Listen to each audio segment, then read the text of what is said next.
मैं कल उसके घर गई हूँ तो मुझे पता चला है कि एक्चुअली उसका मर्डर पिछले 3 दिनों से प्लान हो रहा था। On 10th of July I was working out and मेरे को एक कॉल आती है मेरी फ्रेंड की, मैंने उठाई नहीं। एंड फिर मैं देखती हूँ एक आर्टिकल आता है, होता है कि Radhika Yadav shot dead by her own father. And सबसे पहले मैं राधिका को कॉल करती हूँ और मैं उसको बोलना चाहती हूँ कि थैंक गॉड कि ये तू नहीं है, थैंक गॉड कि ये तू नहीं है। एंड वो मेरा कॉल नहीं पिक करती है। फिर मैं आर्टिकल को फिर दोबारा देखती हूँ और मुझे वो घर देखता है, और बस मुझे ऐसा लगता है कि it's the end of the world. मतलब मेरे पैरों के नीचे से जमीन चली जाती है। Then I called her sister and मुझे somehow I managed to went to the cremation। And वहां जाके मुझे ये चीज पता लगती है कि उसके डैड एक्चुअली 3 दिनों से उसकी डेथ प्लान कर रहे थे। इग्नू रिवॉल्वर लेकर आए थे एंड बस उसकी मॉम को दूसरे कमरे में रखा था, उसके भाई को किसी बहाने से बाहर भेज दिया गया था। राधिका के पास एक डॉग है लूना, एंड वो पिटबुल है। तो मतलब she would have also saved her, but उसको भी घर से थोड़ा बाहर रखा गया था।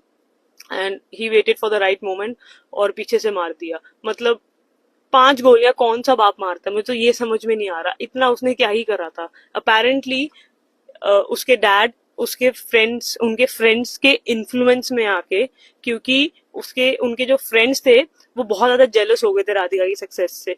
वो 4 लोग जिनकी बातें सुन के उसके पापा ने वो गोली चलाई है, वो 4 बातें ये थी कि अ, ये तो मेकअप करने लग गई है, ये तो छोटे कपड़े पहनती है, ये अब तो तू इसके पैसों पे पलने लग गया है, तू तो अब इसको धंधा ही करवा दे। मतलब मेरे को इस चीज का जवाब दे दो कि कब तक लड़कियां मरेंगी बिकॉज ऑफ मेन, और उनका जो फ्रजाइल ईगो है जो मीडिया में चल रहा है कि ये रीले बनाती है या वो लव जिहाद का। मुझे एक चीज नहीं समझ में आ रही, जो इंसान रील बनाता है उसका अकाउंट प्राइवेट क्यों होगा?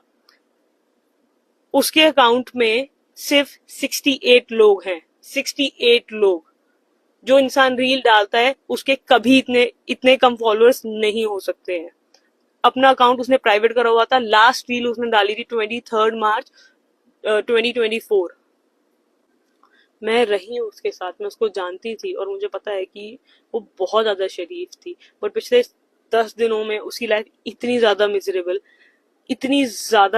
हो गई थी कि उसने बस गिव अप कर दिया था। उसने बोला था कि जो तुम बोलोगे, मैं जैसे तुम बोलोगे मैं रहने को तैयार हूँ।